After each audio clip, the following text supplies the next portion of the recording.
All right. Just wanted to let you know this is the way I feel right now. It is truly a great thing to be a cat because they basically sleep all day. And then you've got this thing going on. That's not even my cat. This cat is a Tom. I think it's from across the street. Notice the weird tail on it. I don't know if it lost its tail or if it's a Manx. I've never actually seen it before. That Tom is waiting for her to wake up. Because what do you think? Haven't been able to get her fixed yet. I'll deal with that in another video, but it's kind of hard to get cats fixed around here for some reason. I don't know why. Anyway, just thought I'd start the video off with that. What I wanted to show you is yet another of my finds over the years. Not a particularly expensive unit. It's Panasonic, calls itself a synthesizer tuner, control amplifier, and of course the dual bay cassette player. But I've rotated this out of the Well of Souls because I wanted to listen to something different, and hadn't pulled this one out for a long time, probably 6-8 months. I don't even remember where I got this thing from, but I know I've had it for 5 or 6 years. It's got a turntable on the top, which looks pretty clean. It's a 2-speed, as you can see from there. It's got the generic, inexpensive red cartridge needle on it. I don't even think I tried it, but important to me, it's got the dust cover on it. And these inexpensive things that you find or buy from eBay, let's see if I can focus that a little better. Most of the time the turntable, the dust covers are missing. This one actually has a hinged dust cover. It doesn't look bad at all. There's no scratches or marks on it. Overall, the whole thing's in pretty good shape. I like the fact that it has I'm thinking it's a vacuum fluorescent display, but it could be an LED. I don't know. Not LED, LCD backlit. It's got totally useless up and down lights on it. I'm not sure what that was all about. It would have been cool if it had lit tips on the graphic equalizer, but I haven't tried the cassette player yet, so I don't know if it works. I guess I'll get to that, but I wanted to show this to you just to show you that I don't know. You acquire this stuff, and I've talked about this before in my previous videos. You know, you find it, it's not a lot of money, you drag it home. Before you know it, if you persist at that, you end up with all kinds of stuff. And at some point, you kind of have to start storing it. Now, I've got a lot of stuff. I've got cassette players, I've got 8-track players, I've got record players, I've got transistor radios, I've got CD, DVD players, I've got VCR players, got all kinds of stuff. And primarily where I'm at is most of the stuff that I have, I actually listen to. I don't necessarily try to work on it. I've got a shop, and I think I showed that in the last video, and I've got all the test equipment. I was a service engineer for 35 years, and I carried around a 50-pound tool bag with an oscilloscope and soldering iron and all kinds of stuff. And I flew all over the country. And when I went to work on a piece of equipment, and this was expensive production equipment, it was PC based, it was mainframe based, all kinds. I've been in everything. The whole thing about soldering and changing out capacitors and checking resistors and measuring voltages, I've done all that, and I've done all that, and I've done all that. So when I come across something like this that's fairly old, and this is probably from the early 2000s, I'm thinking. I haven't checked the date on it. And it works. Primarily what I try to do is I try to hook it up and listen to it. and I'll listen to it all day for 1 week, 2 weeks, while I'm doing other stuff around the house or sitting and doing some research on something. And I think I brought up the fact that I've only got a few places on my property I can actually pick up FM signals. So this happens to be one of the nexuses. And if you'll see this thing it's sitting on, that was a Magnavox console that came out of my wife's grandparents' house, and it belonged to her uncle.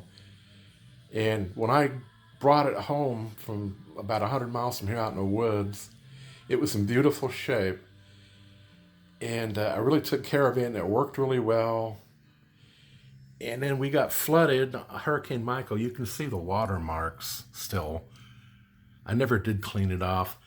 Interestingly enough, it still works. Although the water came up over the amplifier board that was at the very bottom of this thing, and the particle board on the bottom inside of this got so wet that it's just basically powder, and the amplifier board is still sitting in there, covered in mud, and it still works. And one of my projects someday is I'm going to pull this out into the shop, upend it, take the whole bottom off, put the plywood back underneath it. I've actually got a new set of plywood, and fix it back up. But I'm using it for a stand right now. So, we've all got projects. What can I say? Some things we get to, some things we don't. But once again, you get to a point where you have a lot of stuff. And just a word of caution to all of you that have an interest in this pursuit.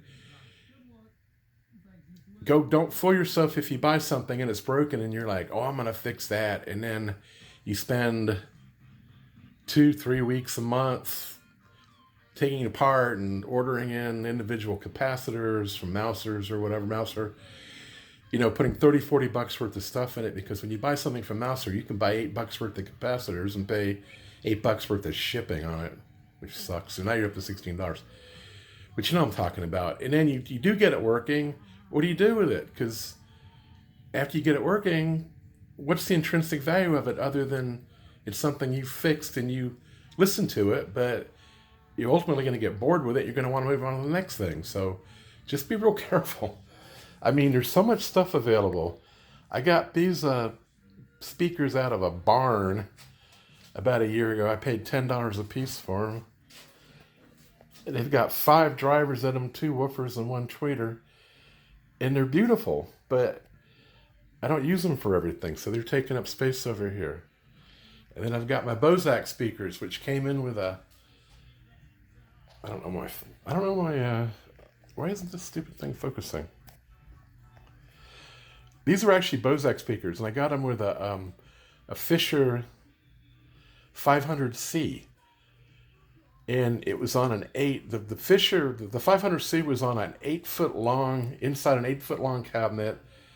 And the lid lifted up, and it had a mirrored back so you could use it for a bar stand.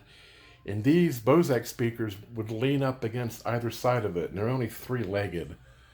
But these are probably the most beautiful speakers I've ever seen, because internally they're just hand-wired. I mean, and I think they were from the early 60s, and I looked them up, and they were around $800 a piece back then, so I'm not even going to try to tell how much. But this is kind of an overflow, or what my wife calls the mud room. She's been desperately trying to reclaim it. See, she's got some lonely plant stand over there.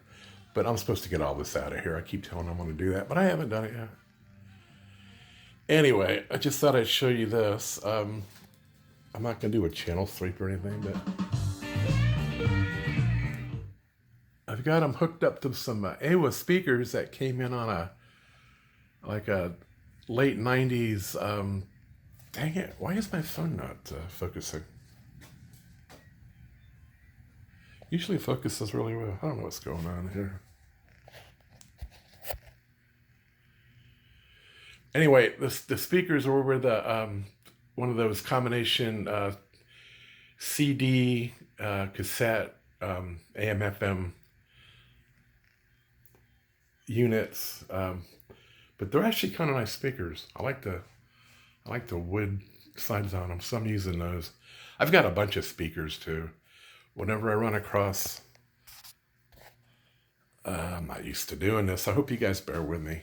Anyway, so I'm going to leave it at this and then go on to something else here in a second. Anyway, here I'll...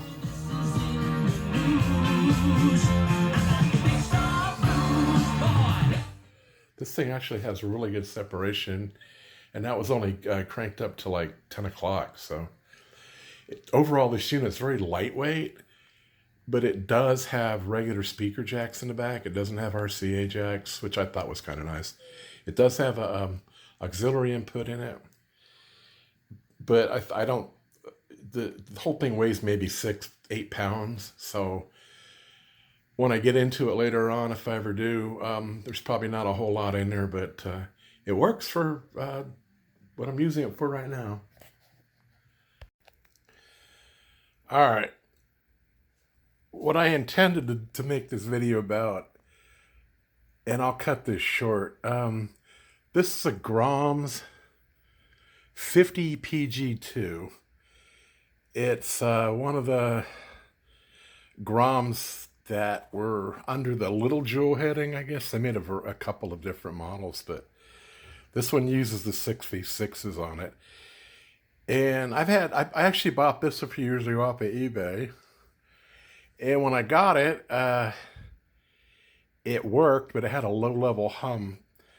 But I used it to listen to Christmas music with, because I really like listening to Christmas music on tube amplifier, especially when it's right around Christmas. So, but when I went to open it up, and I wanted to show this to you, if I can do this, I have no freaking idea what's going on here. Somebody modified this. I'm trying to show this to you. I haven't yet figured out, I think they modified the tone controls on this, but why the hell would you do this to the bottom plate? I mean, I haven't actually traced it out yet. I'm just starting to work on it now. I'm going to go ahead and change out the power supply cap. That's obviously not the original output transformer, but and it's missing the front panel, but it's definitely a 50 PG2 because I downloaded the schematic on it, and I'm gonna try. I don't think I'm doing this right. I still need to get the hang of this crap. I'm filming this on my phone, and it's always a tendency to hold the phone vertically. And anyway, it's got a 6 SQ7 on it, which is the AF amp. It's got the 6L 7G, which is the phase inverter. I believe that's 6 VGT there. No, these two are. That's the rectifier. And what is that? That's the 6 SC7, which is the preamp. And it's got the original transformer, power transformer in it, but that, like I said, was added later, so they must have had some kind of problem with the output transformer. And then that's not, I'm not sure if that's, this thing here, it actually shows something like that on a schematic, but I've never really seen a picture of these that showed that on there, so I don't know. But anyway, I wanted to show you that tangle of wiring down there, because who knows, you may run across something like that in your nightmares, and not sure.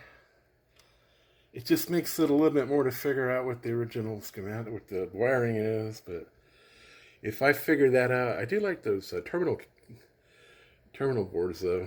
And why use that heavy resistor in there? I don't understand that either, but maybe they just use what they had available. I don't know. As I get into this, I'm going to go ahead and put the phone on.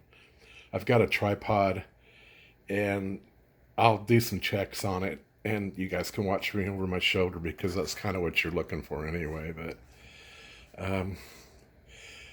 I just thought you might be interested to see that, because you get to see something that you don't have to deal with, basically, is what it is. All right, I'm going to let you go. Try to get back as quickly as I can. Bye. I'm just adding this to the end of this video because I realized again that I should be holding the camera horizontally and not vertically, so you don't get the bars. Anyway, like I stated at the beginning of the video, I actually like this level of audio equipment. Although I've got some expensive audio equipment that is much more sophisticated than this, but really, isn't this all you need to listen to?